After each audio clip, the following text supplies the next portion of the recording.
Fill her up. You're listening to the Gas Digital Network.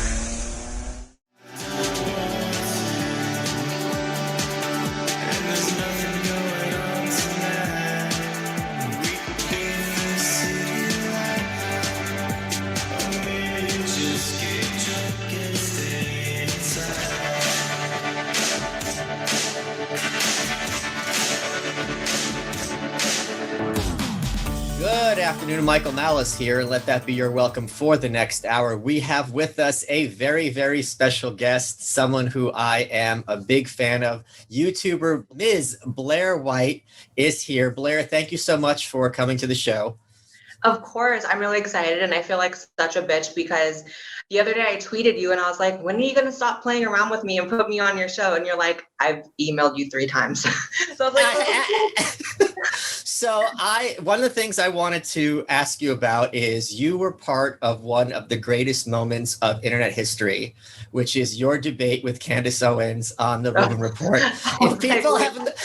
If people have not seen it, stop this garbage show. All my episodes are garbage. Go back and watch this. It was one of the greatest moments of internet history and just speaks to the chaos of our times. I'm sure you've discussed this before, but Ms. Blaire White, I want to hear your thoughts about what led up to it and how you felt it went down. And I got to tell you, for all my audiences, I do think it was really crappy of her to intentionally be calling you he. It's like, you know what you're doing. You're not cute. Cut the crap. There's plenty of other ways to attack you, but go ahead.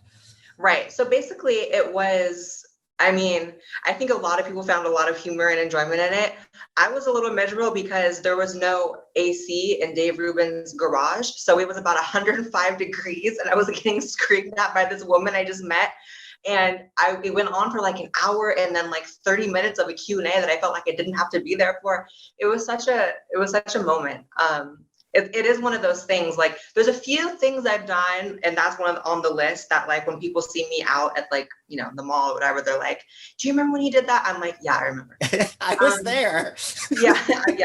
So it was 4 years ago, granted. And I think that it was a moment that like not either one of us are particularly proud of, considering she's had me blocked ever since that day. And I've heard the myth is that if you comment my name on her social media, she will block you as well. That's what I've heard. So that indicates to me that it's not her shining moment either, especially because, despite the fact that it was like a conservative majority audience that was watching, the majority of people actually saw through it and sided with me as well. And I think that kind of upset her, but it's also something I've moved past, and I'm sure she has too. I know she has too. So yeah, it was just like a messy moment and it's the internet. Would you characterize it as you're the one white she hates as much as she hates blacks in those words?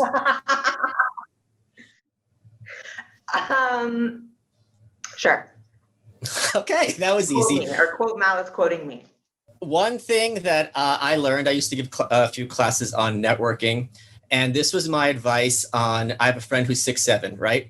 Whenever people go up to him, there's 3 questions. How tall are you? Do you play basketball? Were you tall as a kid? How tall are your parents, right? So If you go up to a really tall person and just say, do people always ask you these 4 questions right away? There's a bond because they see you as an us instead of a them.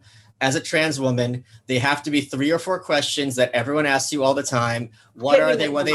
No, you tell me. What are they? And then just knock them out so we can not even have to bother with them. Do you have a pussy?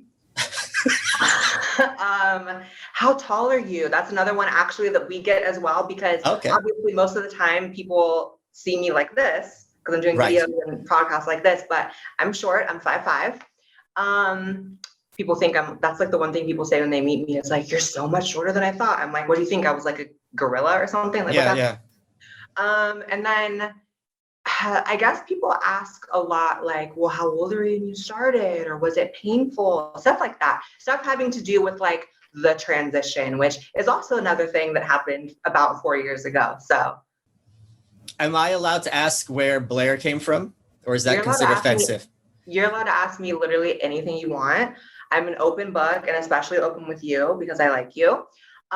This is gonna sound weird and corny, and I'm so not this person. Anyone who knows me knows I don't believe in like spirituality, God, like I don't believe in, like I'm a very like a literalist.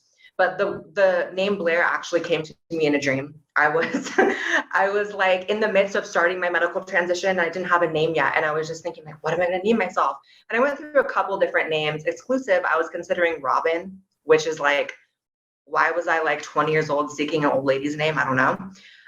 But then I had a dream that everyone in this like auditorium was calling me by Blaire, and I just liked it. So I woke up and I was like, I guess I'm Blaire, and I think it fits. So I was really hoping it was a Facts of Life reference, because that show there was this great episode where she had a cousin who had like MS, and that woman became a comedian, Jerry Jewell, and she had this great joke about the great thing about having MS is that it's easy to fake an orgasm with your boyfriend. And then but then she was closeted and came out as gay. It's a long story. Jerry Jewell, look it up. Okay, we got that out of the way. Let's talk about California. You and I we're bi-coastal. You're LA. I'm in NYC. We're both moving to Austin next month. How long have you been in LA, and what was the last straw? I've been in LA for 4 years. Wow, 4 years seems to be the thing like for me right now. 4 years, but I've lived in California my entire life, minus a very short stint of about 6 months where I lived in Michigan. So born and raised in California, never pictured my life anywhere else. And then 2020 happened, and it changed my entire perspective, outlook, my values, what I see and hope for my future. Even before 2020 and before Miss Corona and, government overreach hell, I would always just kind of shrug off when maybe other right-wing people would be like, why are you in LA? It's like Cuba, it's like communist central. And I was like, yeah, there's like a bunch of annoying liberals, but they leave you alone.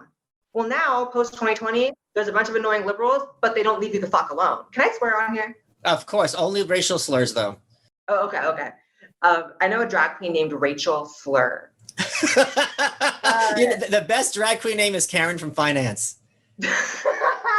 That is pretty iconic. Yeah. But yeah, so the difference is like pre-2020, the liberals would leave you the fuck alone, and post-2020, they're basically up your ass and around the fucking corner trying to control everything that you do. Like, one thing that happened recently was they re-put the mask mandates back. They took it off for about a month, maybe not even that. And all my friends were like, oh my God, things are going back to normal. It's great. And I was like, give it a month, because they reopened before and then closed again. Like, they're not going to just hand over freedom like that. Like, right. And now it's back. And when I tell you the hour that the mask mandate was put back in place, there are people outside where the mandate it was for indoors, with face shields and masks and just everyone looking scared. It's like, it really is disturbing to see how easily people are controlled by propaganda and media. And this is the place that you see it. So a lot of people, I'm moving to Austin, Texas. A lot of people are saying in my DMs and stuff, but Austin's just like LA. No, it's not. No, it's not. I've noticed that only people who have never lived in LA say that. Like, it may be the closest thing in Texas to LA. Right. But I'm kind of okay with that, because I don't want such a massive culture shock. I'm a California person. There's no mask mandate in Austin. There's no vaccine passport in Austin. That's what they're doing here. I couldn't even go to my friend's birthday party at a bar last weekend because they started asking for vaccines. So. Wow. Yeah, I was just there this past weekend as we're taping, and I went to an aquarium store, and the girl running the store was very apologetic because she said, like, can you put on the mask? We get fined if you don't. So they have no problem outsourcing this kind of authoritarianism to private industry. And if I'm just some guy or some lady running a fish tank store, what choice do I have but to have to be that person to all my guests? I don't really have an option, my customers. Right. It's this very conflicting feeling of, I personally hate wearing a mask. I maybe it stems from my entire life and in my childhood and everything. I had a very adverse feeling toward authority and people who were supposed to be my superiors, because you got to remember, my whole life I grew up with people telling me it was wrong for me to be feminine. It was wrong for me to want to be a girl. It was wrong for me to dress the way I dressed even as a teenager. And I always knew they were fucking idiots, because I was like, I'm going to do what the fuck I want. It's like the same thing now, but it's even worse because now it's like government. It's like every business you go to, and you don't want to be mad at the people that are scared of getting fined. These businesses are barely scraping by, but it's unfortunate that we don't have any elected officials in California that are willing to stand up to it. And that is the difference between here and Texas. One of my favorite videos of yours is there's this boomer concept, the boomers being the smartest people on earth, where you should go to the bathroom that is determined by your biological gender. Oh yeah. How you can determine someone's biological gender on site is, not exactly a black and white proposition. And you went into, you're like, okay, boomers, I'm going to do what you asked. I'm going to go into the men's room at this bar. Can you explain briefly what ended up happening? Because it was pretty funny. I got kicked out. I can't go into a men's bathroom. It just doesn't work. I'm sorry. Like, I've never had an issue going in the women's bathroom. And the one time in my life, post transition, that I went in the men's bathroom, I got kicked out within like minutes, and I filmed it and everything. So, it's kind of like the bathroom issue is one of those things that is like a non-issue in real life. There's so many issues that are non-issues in real life, but are just part of like internet discourse. And it's frustrating because oftentimes you have to suspend your knowledge of how the real world works to have these like internet fights. It's like, I'm not going to fight about bathrooms because like I use them and nothing happens. So, Yeah, one of the things that I made this point in my book, The New Right, and I make on social media is not only does the left take a specific issue, like we're going to care about trans people this week, but they also take a specific angle of a specific issue. It's not like trans rights in general or protecting people from violence. It's like, no, we're talking about trans people this week and only bathrooms.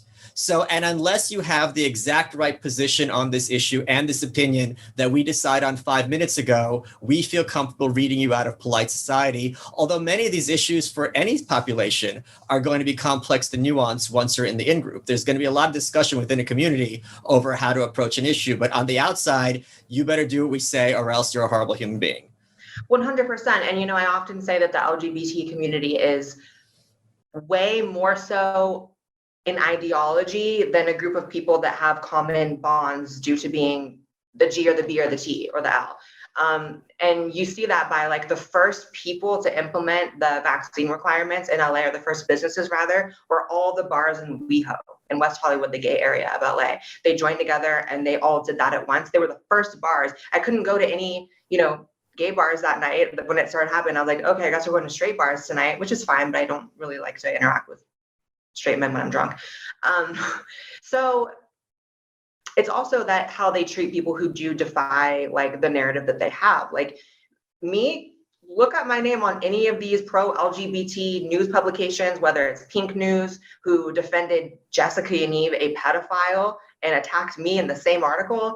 Look up, LGBTQ Nation, any of these bullshit websites, and they smear the fuck out of me. It's like, just like ragamuffin Blaire, like just beating me the fuck up in their articles. And it's like, wow, so where is the narrative that trans people are like fragile and suicidal? Because if I was, like, maybe I'd kill myself over that. Not that I ever would. I'm a very happy person who's never had any suicidal thoughts, but it's just like, you don't get to like treat someone like shit because they disagree with you. I mean, I guess you do, but it just shows the hypocrisy. Yeah, one thing that you were on top of was this whole Jessica Yaniv story. How do we pronounce Yaniv? So she was in Canada. For those who don't remember, she went to a hair salon or whatever it was, spa, and she demanded that they give her a Brazilian, even though she had her full male genitalia. And when the woman would even want a Brazilian there, that seems medically hazardous for everyone involved. Like, yeah, and the woman, and there were several cases, I think, were like, I don't know how to do this, and this seems very dangerous. There was a lawsuit, and she was like, oh, I'm such a victim, I'm being discriminated against. And it's like, listen, I'm not familiar with like LGBT law, but I can't imagine that you have a human right to have someone pour hot wax on your junk and then pull it away. And if they don't, they're somehow a war criminal. Right. Let's talk about what else is in the human right. Being involved in sports that match your gender identity, sports participation, being able to play football and doing all that's not a human right. A 13-year-old being able to legally hide from their parents that they're chemically castrating themselves isn't a human right. There's a lot of things that are called human rights that just aren't. And it's an excellent guise because anytime you use that phrase or use phrases like discrimination or they love the emotional blackmail. So the narrative, like I said before, is that trans people, especially trans children, are like, weak and suicidal. And if you don't let kids castrate themselves, they're going to kill themselves. And that is just such a sick thing to me. Like that the only option is like sterilize my kid for life or they're going to kill themselves. It's like, really, there's no there's no give or take here. There's no middle ground at all. This child just has to be sterilized or like commit suicide.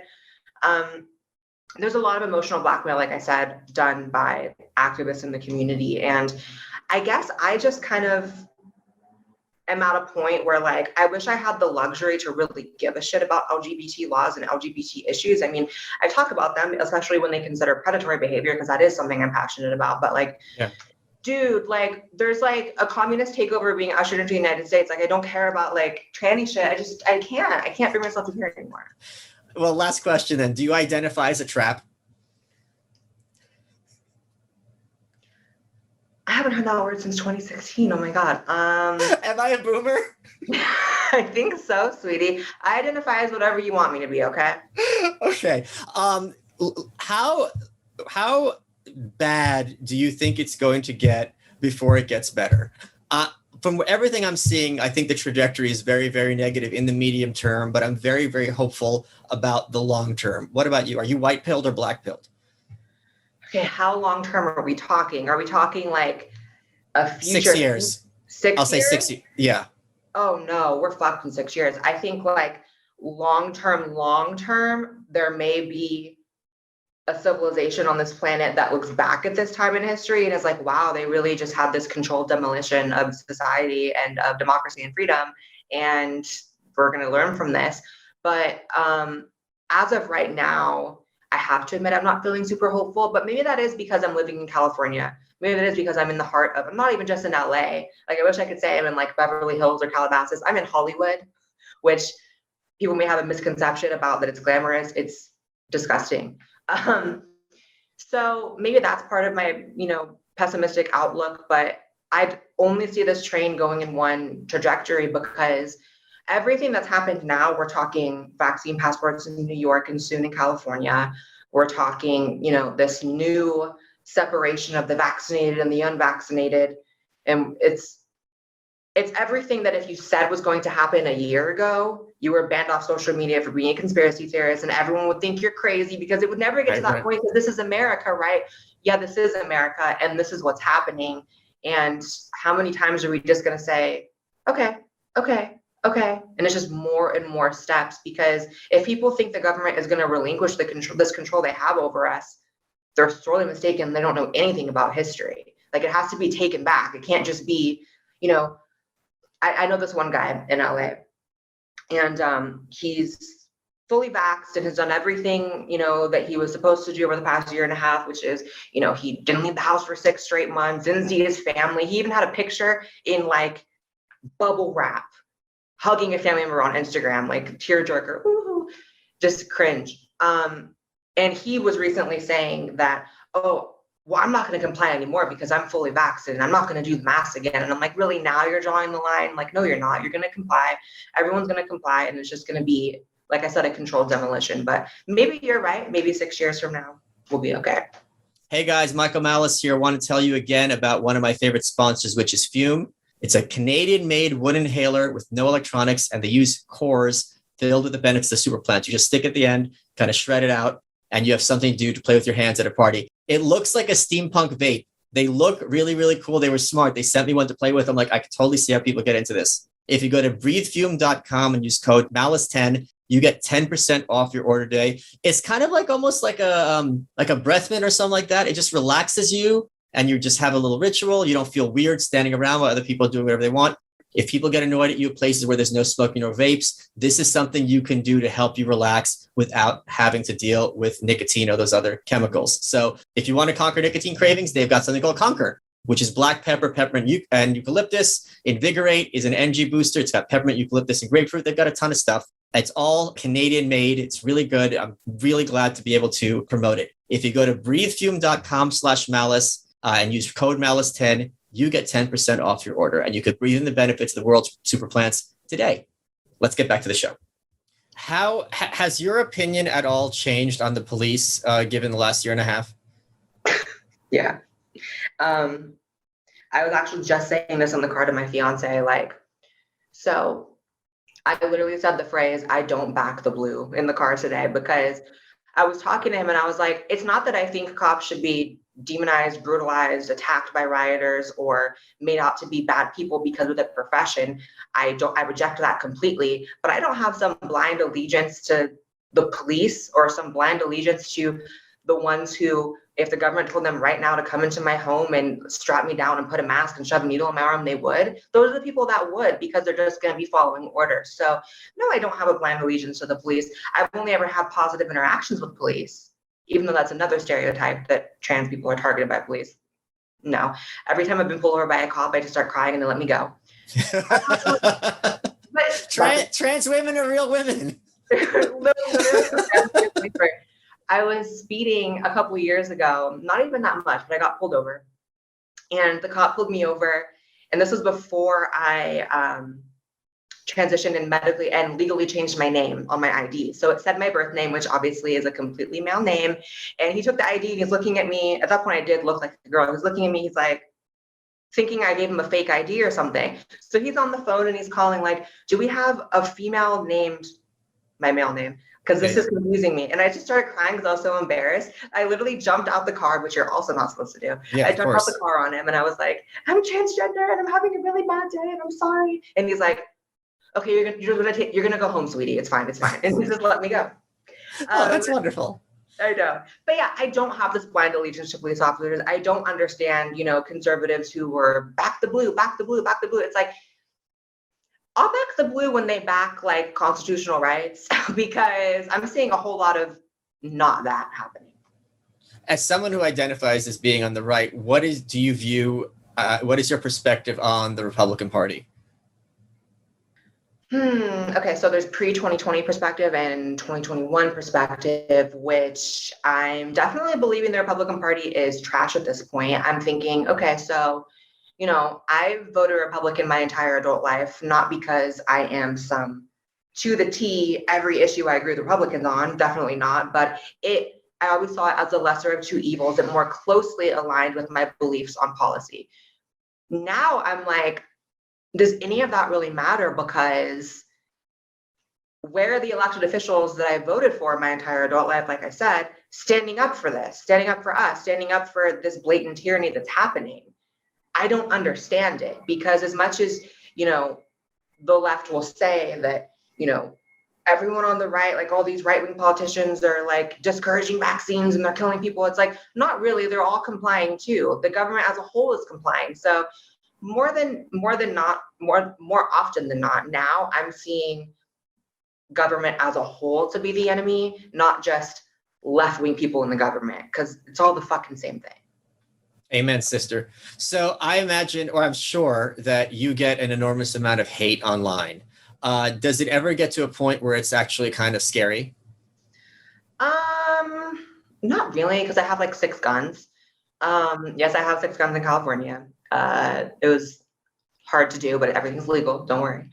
So I know that I can defend myself, but I guess pre-gun owner Blaire probably got scared a few times, because I have been doxxed at every single place I've lived before, which is why this next place I'm moving into, we're really close to closing in on the house, and it's very private. Like no one will ever find me there, which is great. So, it's scary when all of a sudden, oh, your address is online, and oh, this person's saying this. Like I remember in 2016 or 2017, there was like some BLM riots happening, and I spoke out against it. And I woke up to my address doxed on Twitter, and the tweet had over 1,000 likes. And under it were all these people saying they were going to come fuck me up. They live near me, blah, blah, blah. There was a picture of a guy with a gun in the replies saying, I'm going to go fuck it. It was just crazy. So that was one of the situations where I was in contact with the FBI, because I was like, can you help me? Because I think I'm going to get waxed. But, nothing's ever actually happened to me. What I've learned is that people are, maybe this is ignorant of me saying this, but people are all talk. Like, you would never know that I'm a controversial figure online if you spent a day with me, because I go to bars here in LA and I have nothing but LGBT people coming up to me when I could go before the vaccine requirements. Nothing but trans people coming up to me saying, thank you so much. I can never say what you say, but I agree with you. I can't walk more than 2 feet in a gay bar. And everything's always love. No one ever comes up and spits on me or says something crazy. And maybe people, based on they see hate comments about me online or hit videos or whatever, they'll think like, oh, she must always be afraid to go out. But like, everyone's always nice. That's good. Yeah. I mean, that's a blessing. I think a lot of people have that same experience where online, there's something about the social media environment where people are, or like, it's like if someone cuts you off in your car. See, I'm learning to be a car driver. You can yell whatever you want behind your window, but if you were face to face, you would never in a million years be anywhere near as aggressive or antagonistic. And just from a sense of Right. conscience, not because you're a really good person. Right. And also there is the other side to it that, you know, I have literally had this happen multiple times where I'll meet someone out, take a picture with them, they'll tag me in it, then I'll look at their profile and they have hate tweets about me in their tweet history or in their Instagram history. And it's like, this is just a fan who, like, these people get off on like sending hate comments and it doesn't even mean they really mean it. They're just sending it. I mean, it's still messed up because, you know, if someone was maybe a little bit mentally weaker than me, it might really affect them. But it's just even people who hate you are a fan because at the end of the day, they're clicking on your shit. You know that. And they're making you the coin still too. So I'm sure you've also had a lot of problems with YouTube and demonetization and strikes and things like that. Can you speak on that as someone who's, you know, biggest claim to fame is being a YouTuber? So there was a period where everything I was doing was being demonetized and it's like, whew, start to panic a little bit. But luckily, actually now I'm in pretty good standing with YouTube. I mean, I've had a couple demonetizations over the past few months, but it's on the like heavier topics, like the predator videos I do almost are never monetized because you're literally talking about, you know, stuff that isn't super ad friendly, which I actually get that. And I'm comfortable not making a ton of money off of those videos because it's like, I don't really want to make money off that anyways. But anytime I talk about trans stuff, anytime I do anything about my real life, any of the other topics I do, I'm always monetized. But there was a period really bad where, you know, I think I have some trans privilege there in a sense, because I talk to other people who, you know, identify as being on the right and they're on YouTube and it's like, everything's yellow. They don't have any green videos and they have to make their money exclusively off Patreon or crowdfunding or other things. And I think YouTube, you know, I'm not going to jinx it. Hopefully they just, I'm maybe flying under the radar in terms of like a right wing figure and more of just like a trans girl on YouTube. So I'll take it. I'll take it. What are you going to miss the most about leaving California? The weather. There's no other weather like California. You know, I've done like a bunch of things in Texas. I've spoken in different cities in Texas and like the humidity, even just not in the summer is like, it's just so bad. And even other places I really love, like Miami, Florida, the humidity is just bad, but I'll get used to it, you know. And there is certain things like pre-2016 California culture I will miss. California was a much more laid back place pre-2016. Like we didn't even have like crazy libs. We just had like hippies. And I like hippies. And then those hippies turned into like angry activists who are like ripping their hair out. And then those angry activists turned into like angry rioters. And now it's like angry rioters who are communists. It's like, it just keeps getting worse. So yeah, it's going to be hard for me too, because one of the things as a New Yorker, which I really enjoy, is walking everywhere. And I was in Austin not that long ago. And, you know, my friend's place was pretty close to where I was at the time. And I'm like, oh, this would be a great like 10-minute walk. And then I went outside and like, I thought I was going to be a trooper, but I am not meant for that. And I was like, all right, I call an Uber. It's going to be a big wake up call for me because it looks so nice. You don't think it's so hot because out the window, it's just gorgeous. Yeah. And, you know, I think though, that's going to be the best thing for us because at the end of the day, you can't even live happily under the conditions in New York and LA. It's like, you know, I don't realize how bad my mental health is in this city until I'm traveling, until I get booked to do a speaking event or I get booked to do some, or just going somewhere else. And then I'm like, oh my God, I can breathe. Like even in Miami where the humidity is crazy, I can physically breathe better. And people just aren't up your ass everywhere. I mean, I've literally been physically pushed out of an elevator in my own building where I live by a grown man because I wasn't wearing a mask getting in the elevator. People here are super rabid about it. And I also think that maybe people that live other places don't have really a concept of how bad it is. And I'm not trying to be dramatic. It's just like, I've never in my life until now had another adult tell me what to do. Like it's such a foreign concept for an adult to tell another adult what to do. Like to just be walking down the street, put a mask on. I'm sorry, that where I come from, that's how you get like beat up. Like you don't just tell a random stranger to do something, even it's something like that, you know? So it's just such a strange concept to me. And because I always have hated being controlled and being told what to do, it's very like, for lack of a better word, fucking triggering to me. Yeah, Lou Perez, who's a comedian, had a great tweet where he just says, if you don't have it, you can't spread it. So this, I mean, if the science is settled, I don't know where they've landed on asymptomatic transmission, but it's certainly going to be a lot harder to transmit it if you don't have any symptoms. And it's literally impossible to transmit it if you don't have it. But the presumption that this deadly disease you could have without knowing it, and then a kid could get it, and the kid doesn't know they have it, and that's going to kill grandma, and somehow the mask is going to prevent this. At a certain point, it seems like they're only going to be happy if you have a 100% safety rate, which is not possible even with bathtubs. No, life is not like, forget like Corona and all these things. Like life in general does not have 100% survival rate. You're never safe from anything. And people hate when you bring that up because they think, oh, it's a false equivalence when you say things like you could get hit by a car, but like I have a better chance of getting hit by a car than catching Corona out here. Like I just do. Like I'm not a great driver. So I just got, like, I just got a new Mustang and painted it pink and everything. And I have already a scratch on the side. Like I could just die. So I don't know, dude. It's really weird that the goalpost keeps getting moved to, like you said, it has to be this 0% risk. And it's like, that's not life. So if that's what we're counting on and that's what we're banking on is reaching a point of 0% risk, we're never going to reach that. Ever. And we're just doing this forever. We're never going to be at a point where no one dies from the common cold or no one dies from the flu. They constantly talk about correctly, you can't cure the cold for various myriad reasons. So this idea that COVID can be at all eliminated when it's a virus, whose job it is to mutate and so on and so forth. And weak people, biologically weak, are always going to be much more susceptible to any disease. And there's going to be outliers who are victims. I mean, it kind of all of that takes a back seat to this. We need to panic, we need to panic, we need to panic. And if we are panicking, therefore we need to do whatever we're told to do. And the thing is, I would be much more satisfied with all these edicts if this wasn't like round 3, right? If they had said, like they said, do this for a month, it's going to really suck, but then we're going to be through this and everything's going to be fine. If that had come true, I'd be a lot more amenable to doing half the things that they're asking for. But the idea that I personally have, as someone who's not elderly or morbidly obese, have that amount of control over the spread of this disease, it seems fallacious to me. Yeah, like, and forget even a month of doing it. It was 2 weeks at first. It was 2 weeks to slow the spread.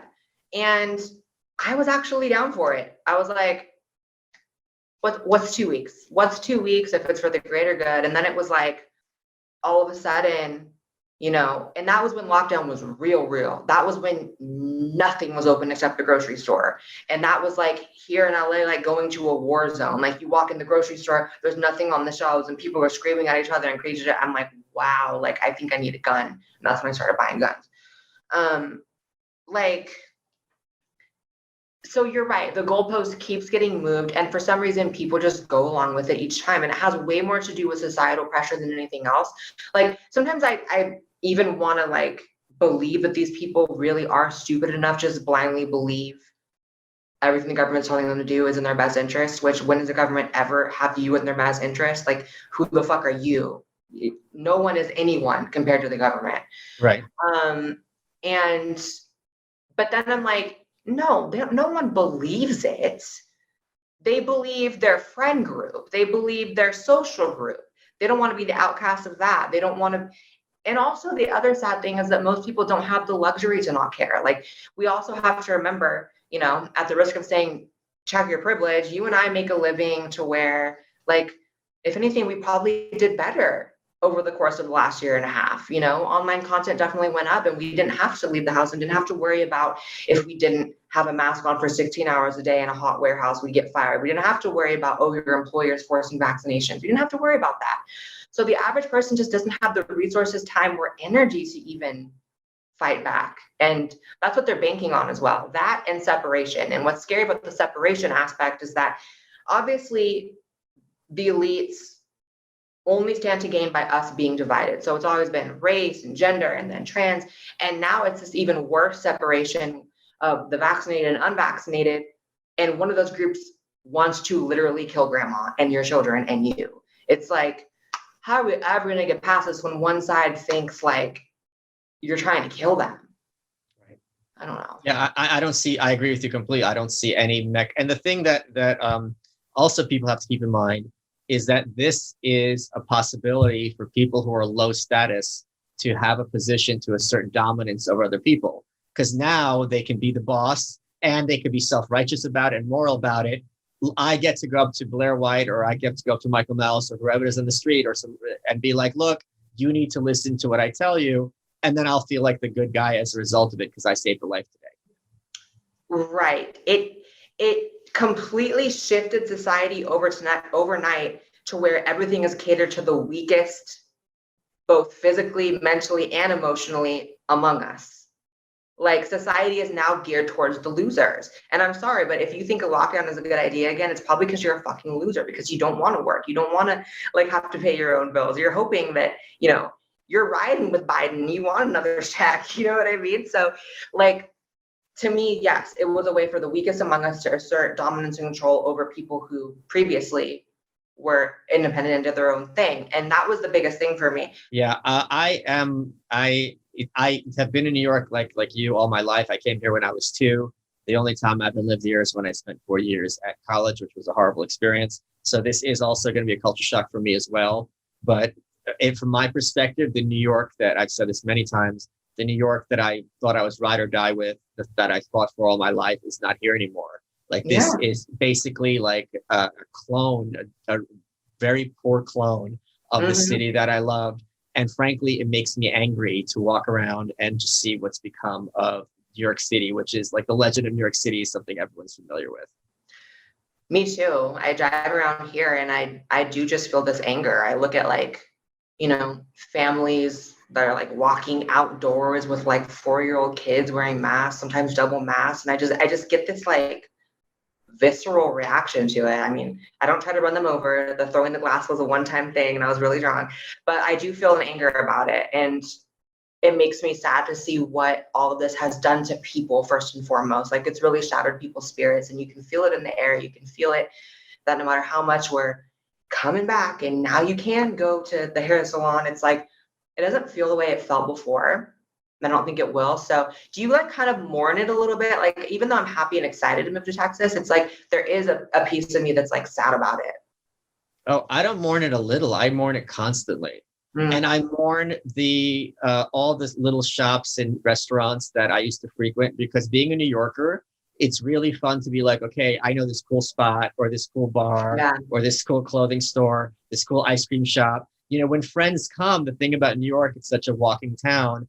I would have a good little route where we could walk for 8 hours and hit a bunch of things. You start eating here, then you go to this little clothing stores, then maybe this ice cream or like this candy store, then this bookstore, then you're going to end up dinner. And, you know, you get to experience a whole kind of day and it never gets boring. And that, even if there were no lockdowns or masks, that's gone, because half of those establishments are closed and they're never coming back. Like I was in LA and on Hollywood, you know, that big strip, half the stores were boarded up. You know, it was just at least 50%. And the street as you were just saying, was not nice tourist people. This is the Walk of Fame, the Hollywood Walk of Fame.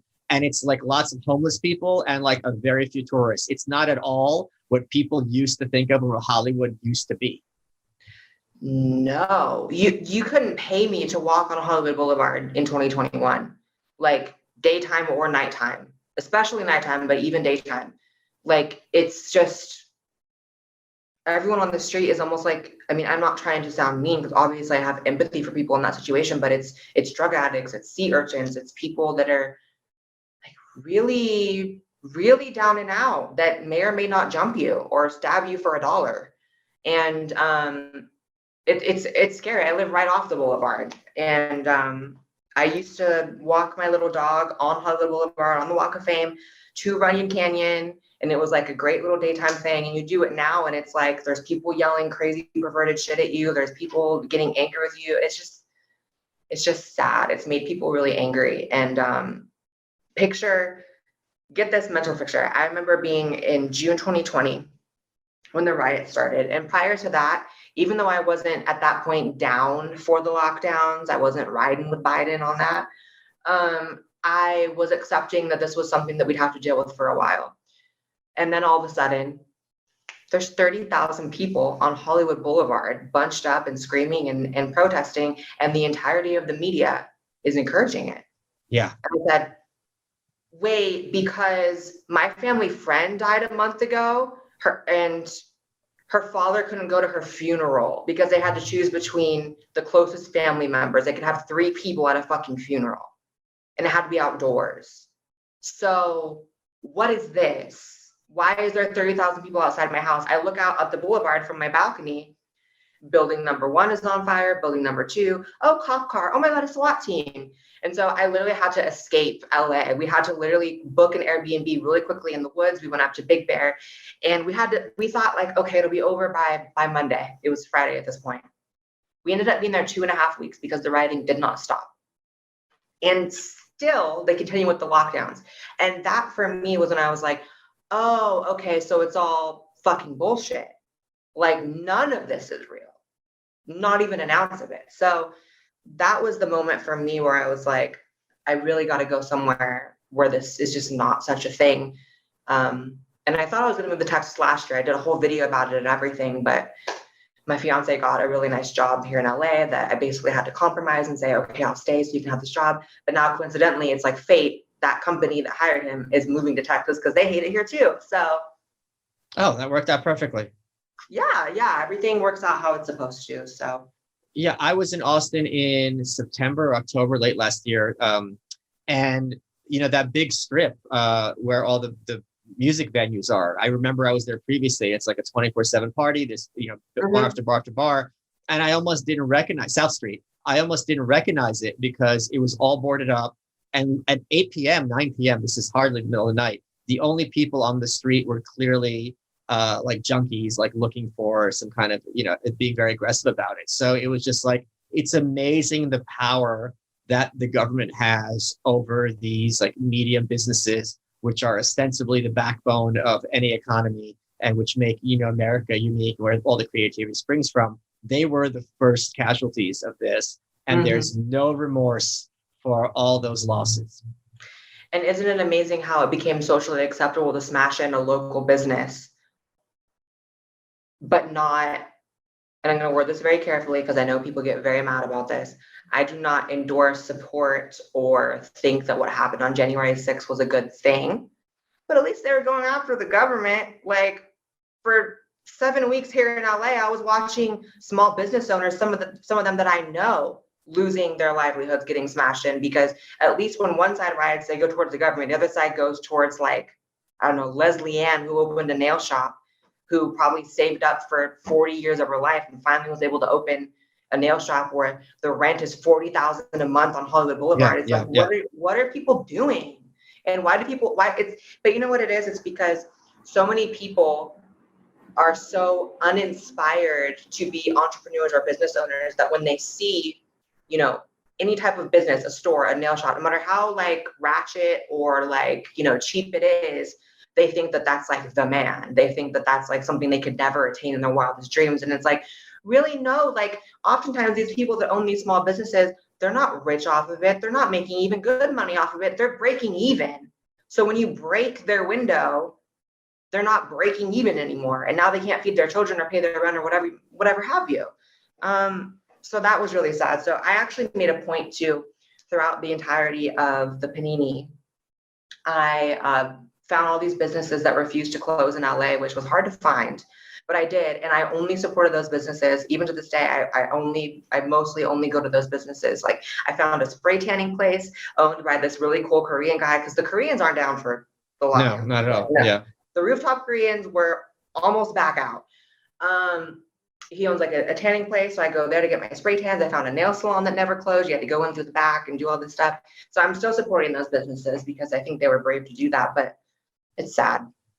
Hey there, auto mechanics and super cool do-it-yourself guys like myself who work on their own cars like myself. I want to tell you about rockauto.com. It's an online store with every auto part at the best prices. It's your one-stop shop for everything auto parts. Rockauto.com has been in business for 20 years, and they make it easy to find the parts that you and I need at the best possible prices. Don't you hate it when you're talking to counter guys and you need to order your parts? They aren't really sure what you're looking for. They don't have quite what you need. And after all the hassle, they still charge you storefront markups. That drives me crazy. At rockauto.com, you can easily find everything you need. And whether you're a mechanic like myself, an auto shop, or working on your own car, everyone has access to the same incredible pricing at rockauto.com. So if you're a car guy, and who isn't, right now go to rockauto.com and check out all the parts available for your car. You're going to have so much fun looking at car parts. Trust me, I know what I'm talking about on this one. Once more, go to rockauto.com. No promo code needed because their pricing is already that good. And when you order, be sure to tell rockauto.com that you heard them on Your Welcome. rockauto.com. Let's get back to the show. What do you think you're going to have to change about you personally in order to be a Texan? I don't know. Like, I was thinking about That's that. what I'm scared about. I was thinking about that because, like, I'm such a fucking tranny and my lifestyle is so Los Angeles. Like, I drive around Hollywood in a pink car. I have like a lip injection or filler appointment like once every other week. I go shopping in Beverly Hills. Like, my life here, I'm so LA. So I feel like I might be a little off-putting there. I'm like, can I dress with cleavage there? Should I paint my car black again? Like, what do? I don't know, but I'm just going to be me because I actually have a lot of supporters in Texas. So if some people like me, then I'm sure most people will like me. It's funny because a lot of the Texans on my social media, I'm like, okay, I'm going to have to learn how to be a Texan. They're like, no. If you're here and you're proud, that means you're a Texan. And I'm like, well, that's a pretty crappy velvet rope because that's not how New Yorkers think. You don't just move here and become a New Yorker. You got to go through the motions and learn the ropes. Now that's their problem, not mine. But it's not welcoming. I don't know. It's nice, but it's not my style, to say the least. Yeah, I feel like to be a real New Yorker, you gotta move there, live in a really shitty apartment for a while. You gotta get jumped by some bums and survive it. You got there's all you gotta do to be a New Yorker. Here, you just have to have fake boobs. So is that the trick to be in California? Yeah. Well, here, just get some fake tits. So I did that. When people ask me, how do you know if you're a real New Yorker? If your train is screwed up, if you know how to get to where you want to go without looking at the map, then you're a real New Yorker. That's that's when you know you've made it here. But goodbye and good riddance to this place. I can't wait to get the hell out of here. And how old are you? I just turned 45. See this gray hair? 45? Yeah, I'm an old man. You look 35. I was gonna say. Okay, don't take this the wrong way. I was gonna say you're just so young that even if you live 35 years in New York, you have 50 more in Austin. So maybe you'll just become an Austin person. I guess you have 40 more. Oh, I don't intend to die. I intend to kill grandma. So that's fine. No, but I also think that our lives are divided into different big sections. And at 45 is maybe a little old to be moving to a new city, but I'm not dead yet. And especially because career is going well, it's not something I'm particularly concerned about. I'm worried about learning how to drive, to be honest. Wait, you can't drive? I don't know how to drive. Yeah. Okay, I was gonna say I'd give you driving lessons, but like I said, I just crashed my car, so I'm probably not the person to give you. Yeah, I've got someone who's going to teach me how to drive. We might make content out of it. It's going to be absolutely hilarious. I'm going to be nervous. You just never drive. Yeah, I've been behind the wheel 5 or 6 times, and I know it's not as hard as I think. It's just going to be practicing and not being scared. But that's something I'm going to have to learn. It's going to be. Yeah, I think I'll be fine. Don't you? Yeah, I think you'll be fine. I mean, I was scared at first too, but it's one of those things that once you do it, it's like riding a bike. But I don't know how to do that either. So that's what people always use that as an example. I'm like, no, I was a good Russian kid. I wasn't allowed. Oh my God. Yeah. Okay, maybe I'll just have to give you rides places, honey. I don't know what to tell you. Okay, so first we get the training wheels on the bike. then the bike, then the car. We're just got to work our way up. We're going to start at toddler. The big wheel, cling, cling, cling, cling. I'm the right size for that, so that'd be absolutely perfect. Who on social media would you say you're the biggest fan of? Like, who do you follow and get takes from?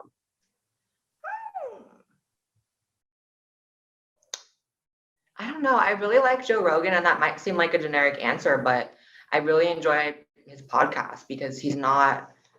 I enjoy the fact that he's not some like pompous intellectual, that he just has real conversations that end up being intellectual because he like creates that space where you can just talk shit and go over topics and not know what you're talking about, but somehow you find the truth by not knowing how. I know that sounds kind of weird. I'm like a little lightheaded right now. I've been up since 2 a.m, but I like him a lot. And honestly, I don't watch a ton of like political YouTube. I watch a lot of like outer space YouTube. Like I like watching shit about like other planets and like galaxies and shit. So do you think UFOs are real? I thought they were real until the government is now forcing it down our throats that they're real. And now I'm like, well, holy shit. Like, why the fuck are they doing that? Like, I really thought that shit. The longest time I was like, no, y'all are dumb. Like, UFOs are totally real. Yes, it's only grainy footage. What the fuck ever. And now it's like, oh no, CNN is like begging me to believe in them. So something's wrong here. I had something wrong. This is something I'm finding hilarious, and I don't want to know your take. I'm seeing a lot of these blue check journalists freaking out after the election because they thought things are going to go back to normal in the sense that everyone's going to listen to them and basically take their takes as their own and form their own opinion. And a large percentage of the population, especially young people, are really completely tuned out to this kind of corporate media propaganda, and they don't know what to do about it. And they're being explicit that they don't know what to do about it. I find this to be a source of great amusement. Is this something you've been on top of too? Yeah, for sure. I mean, you had the whole like America's back, whatever the fuck tagline they had like right after the election. And it's like, not really, because everyone still fucking hates each other. This is only going to get worse. But granted, as much as I think things have gotten worse in a lot of ways, I also don't think Trump did a whole fucking lot to curb this government tyranny that's happening. He supported lockdowns. He supported mask mandates. Or actually, I don't know about mask mandates, but he supported, lockdowns and everything that we're doing. He was the one that was, even though the media portrayed that he was butting heads with Fauci, he was the one that was, here's Fauci. And, that's why I'm starting to feel like, regardless of party, that everything is the same. And that's why the other day I tweeted you and I was like, I think you're radicalizing me, because if I can't choose a party that I even see as a lesser of two evils, like screw supporting even just the lesser of two evils, then what do I do? Because I was in lockdown under Trump and I'm now under lockdown under Biden. So do I just become, I don't know, like a forest person? And I don't know. What do I do? What do I do? I'll sit you down and we'll make you into an anarchist. It's just funny to me because if I get like the background of what you're saying and it makes sense, but then if you sit down with any conservative, not in a public setting, but like face to face, so they don't feel like they have to dig in their heels, and you say, do you really think Mitch McConnell cares at all about you, or like $1? Like if it's your life or another dollar in his pocket, which is he going to choose? And every conservative is, without batting an eye, is like, of course.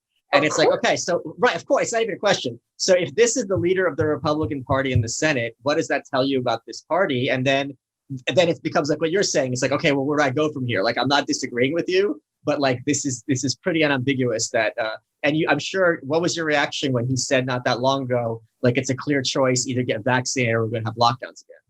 I wanted to throw up. I might have even thrown up. Like, I don't negotiate with terrorists. I don't take threats. Why is my president threatening me? Why is my president threatening me as a law-abiding, tax-paying citizen who does their best to care for other people and animals and nature in the town I live in? Like, what the fuck is happening? Like, never in my life, like, have I pictured a government force telling me what to do with my body. And it's not that I'm anti-vax, because I'm not. I believe in vaccines. I believe in medical science. I don't believe in people telling me what the fuck to do under any circumstance. And I know that comes with like, obviously, you know, some nuance in the fact that, well, they tell you not to murder and you don't murder. It's like, you know, there's some stuff that like, all right, I won't do that. But like when it's a rushed vaccine that came out in a year and society is supposed to be shaped after it and it's not even FDA approved and you can't even take it if you're under 12.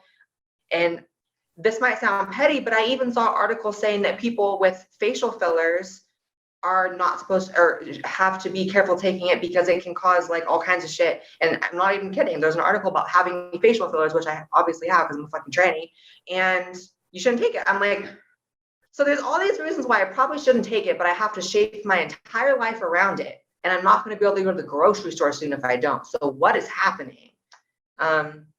What do you think is happening, Michael? Like, answer like on a real ass level, like, because I know you're real. Like, what is happening? What's the end goal of all this? I think if you have a population that you have driven into a state of panic, right, it is important for you as the controlling body to show that you are doing steps to mitigate this.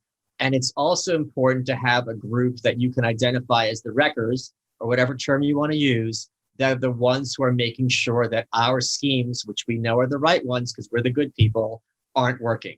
So you need a scapegoat, and you also need the appearance of activity.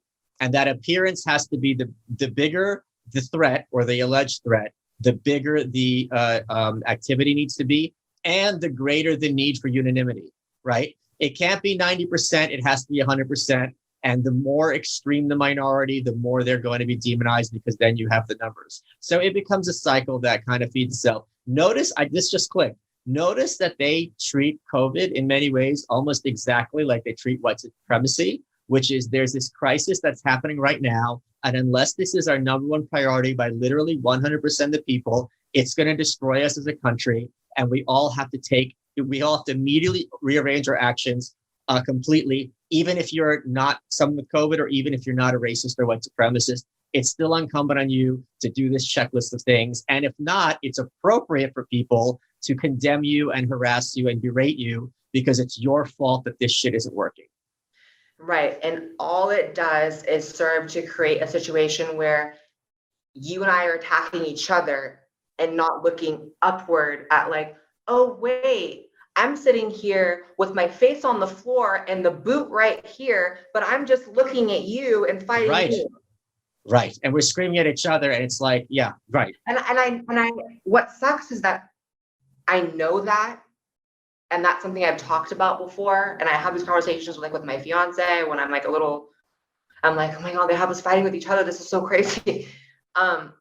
But I catch myself doing it even earlier today or in this podcast when I said like that I threw the drink at the guy. I'm like, I should not be fighting him. I should be out like this is not right, you know, but we get caught up in it. And I think the best of us, even if we're aware of that, you know, reality that it is a distraction, we are fighting each other and not looking upward at the elites, that, you know, it's so hard to break out of it. Like, we really are all brainwashed, even the best of us, because I do consider myself someone who can see through a lot of it, maybe not all of it, but a lot of it. And even I still catch myself pettily arguing with like, you know, pro-COVID people. I don't know if pro-COVID is a term, but you know what I'm saying? Like, yeah. And there's plenty of people who will sit there on that floor and yell at you that this would be a lot better if that boot was blue instead of red, or red instead of blue. And they will swear to it. And they'll say, until all the boots are red or all the boots are blue, we're going to keep having these problems, even though there's no scenario where all those boots are going to be one color. So it becomes this kind of unfalsifiable prophecy. And then you get to be the good guy and you get to yell at people who are screwing up your life. Right. It's a very clever system. It is. And the scary part is there really is just no one elected in positions of power that I can think of right now, at least with real influence, that are willing to take a stand about it. Because all of corporate America is in their pockets because it's going well for them, especially the bigger corporations where mom and pop's going out of businesses, it's huge, massive transfer of wealth. And all those lobbyists are on the senator's phones like, you got to keep this going, blah, blah, blah, blah, blah. You're not going to kill your population, are you? And what do you want them to say? The media is not going to come in the middle of that. That's literally like whenever someone brings up, like my mom, she's vaccinated, which I totally respect. I respect everyone to do what they want. I don't have any beef with people who are vaccinated. Of course. Obviously, I may or may not be vaccinated. I don't know. Right. But I got a text from her basically saying, all this stuff about the Delta is really, really scaring me. And they're saying it's getting really bad in LA. And I want you to consider, maybe, taking all these different precautions. And I literally just replied to my mom. I was like, are you aware that this has been the largest transfer of wealth in human history? Yeah. And she's like, well, what do you mean? And I'm like, you don't see how everyone is getting poorer and the rich is getting richer, and you think they want to let that go, and they don't want to just at the very least see if they can get a round two of it. Maybe they will after round two be like, okay, we're good. But I don't want to give them a round two. I didn't want to give them the round one. So it just sucks. I wish people saw everything for what it was, but also I have to check myself and understand that people live, different lives where maybe they don't have the time to look into shit the way I look into shit, or have conversations the way I have conversations. And yeah, it's both a blessing and a curse that you and I, because of our jobs, have a lot of spare time. I know. It is just like, it's frustrating. Like sometimes I think about maybe like being a teenager or my early 20s, where like my biggest concern was like hair extensions and boys and just bullshit. And I'm like, it's so much happier back then. But then I think like, I don't think even like anyone's like that anymore in 2021. I feel like everyone's just always in the state of fear, like you said, and it only serves to control us, which is scary. And people saw it after 9/11. I mean, we always talk about how post 9/11 there were freedoms taken from us and they were never relinquished, because that's how government works. And I guess one of the things I was talking about earlier with my fiance that I don't understand is that everyone, no matter left, right, anarchist, center, whatever the fuck you are, everyone does agree that the government has done heinous things in the past. The government has targeted communities in the past, and the government has lied in the past. But a very small amount of people seem to wrap their head around the fact that it could possibly be happening now. Is that such a shocking concept that maybe it's happening now too? It's like never in the moment do they recognize it. They just recognize it later. But also the elites know that, the corporations know that, and it's to their advantage. Like, so even if, these fucking evil people at the top know that eventually we're all going to catch on, it'll be too late. Yeah, I know it's not happening now because I'm informed. I read the New York Times and I read CNN. If this was going on, I would find out about it in some of these articles because I consume media. Like that is the thinking. And once you're in that loop, it's very hard to get out of it. Blaire, we're running out of time. What has been your favorite part of this interview? Can I say all of it? It was nice. It was like, this has been a very insightful conversation. I like that we talked about shit other than, tranny shit the whole time. And it was good. Just all of it. You are welcome.